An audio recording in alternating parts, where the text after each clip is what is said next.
방금 전에 기록 필름 보셨고 네. 의원님께서 직접 보셨는데 감회가 좀 새로우실 것 같아요. 22년 전이고. 저도 아까 북한 방송에 나온 제 모습은 저도 오늘 처음 봤어요. 정말. 예, 오늘 처음 봤어요. 정말. 예, 오늘 와 진짜. 비행기를 1시간 타고 갔는데 사실 1시간 안 걸리는데 휴전선을 우회해야 되니까 서해 상공으로 D자로 꺾어서 들어가요. 평양까지.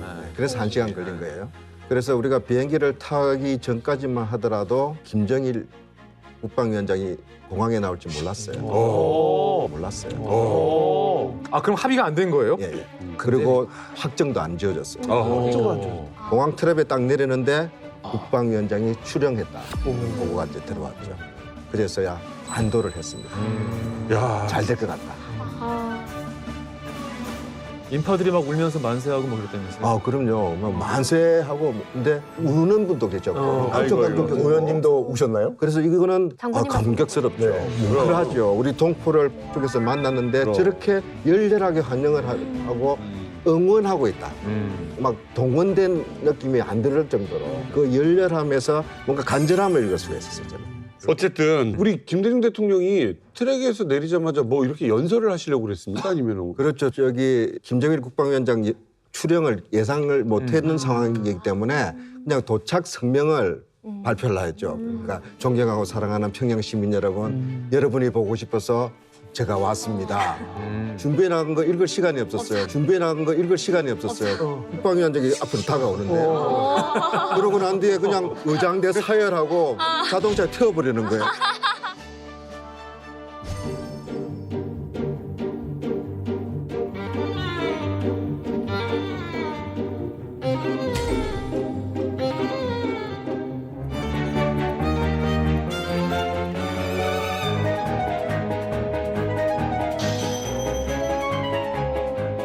한순간에 한순간에 납치 아닙니까 이러면? 그거 못 따라가는 거죠. 정신 못 차리고.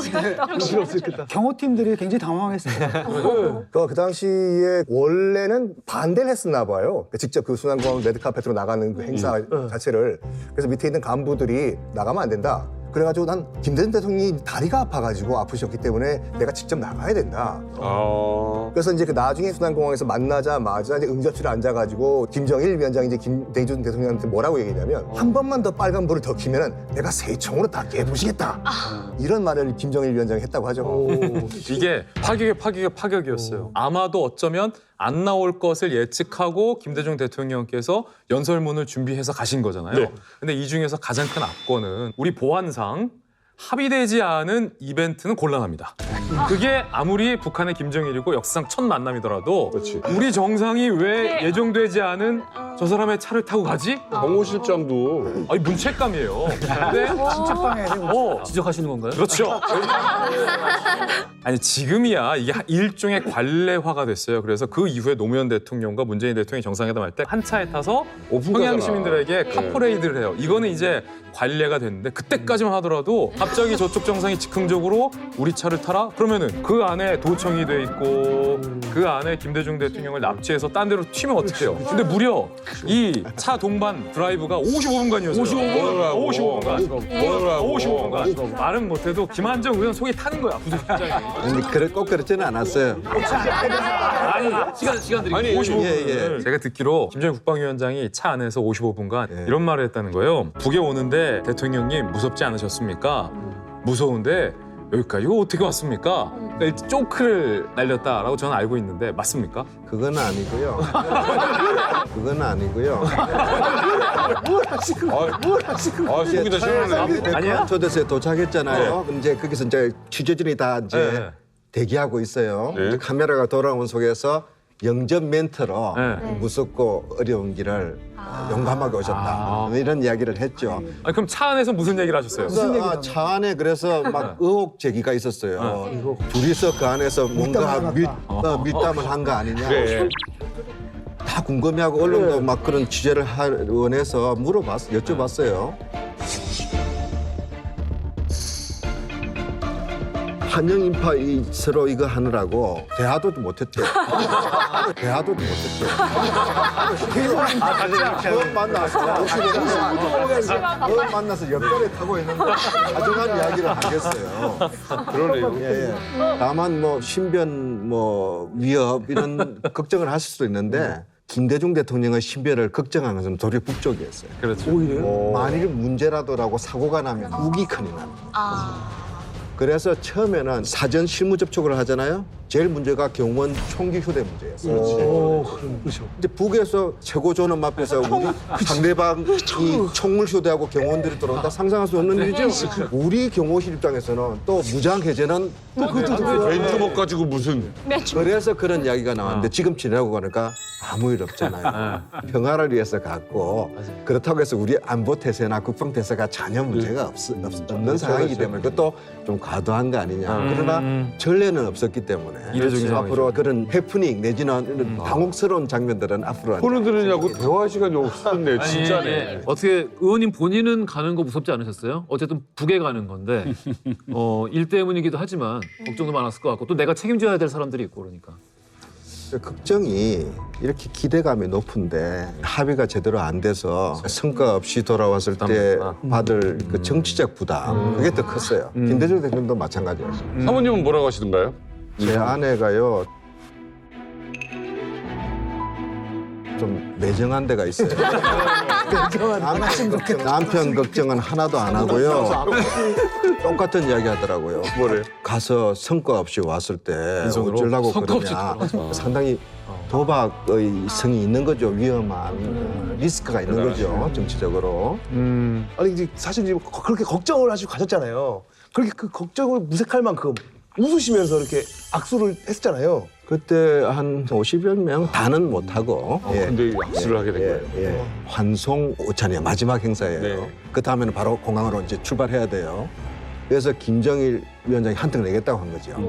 그다음에 곤발바닥 요리도 나오고, 예, 백두산 구렁이 술도 나오고 막 그랬어요. 진짜 나왔구나. 그래서 들어가는데 입구에서 우리 공식 수행원들 수고했다고 입구에 서서 이제 우리식으로 박수를 하는데 저도 그때는 몰랐어요. 북쪽에서는 그런 관례가 없다는 걸 미처 몰랐는데 우리는 자연스럽겠지만 김정일 국방장도 조금 어색해하는 몸에 익숙하지 않은 어전이니까. 아, 저는 다 학사. 예. 우리는 항상 그렇게 하거든요.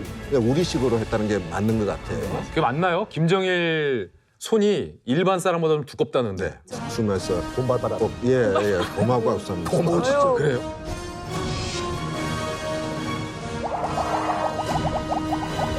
근데 지금 돌이켜 생각해 보니까 그때 제가 고개를 많이 숙이고 악수해서 뭐 제가 국회의원 선거할 때 고생했을 것 같아요. 그러니까 안티 자료로. 그러니까 그런 거 조심하셔야지. 근데 참 운이 좋았거든요. 이 역사적인 만남은 어떻게 성사가 된 걸까요? 정상회담이 열리기 3개월 전 DJ의 비밀 특사가 이 거사를 성사시키기 위해서 아시아의 어떤 곳에서 활약을 하고 있습니다. 자, 2000년 3월입니다. 유럽 순방에 나선 김대중 대통령이 계시고요. 정부는 북한이 경제적 어려움을 극복할 수 있도록 도와줄 수 있는 준비가 되어 있습니다. 이제는 정부 당국 간의 협력이 필요한 때가 되었습니다. 와, 자신감이 있으시네.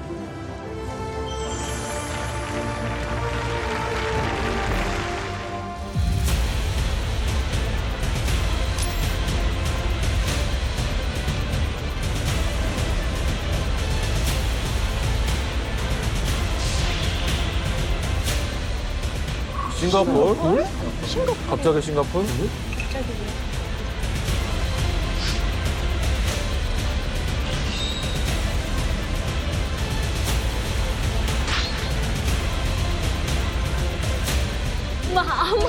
이분 현재 국정원장 국정원장님.